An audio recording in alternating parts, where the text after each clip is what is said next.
अवतरण दिवस। आज कलिजुगर अंधकार रात्र मध्य परमात्मा अवतरण होई समस्त भितरु अज्ञान अंधकार को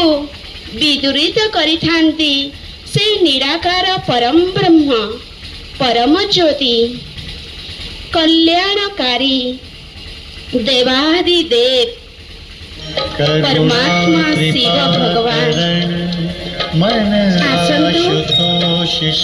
से पवित्र महाशिवरात्रि महत्व को बुझिबा एवं श्वेत वस्त्र धारिणी समस्त भाई और भौणी माने एक झंडा धरी एवं परमात्मा को किभली भावरे समस्तଙ୍କ पाखरे प्रत्यक्ष करिबा पई आजिर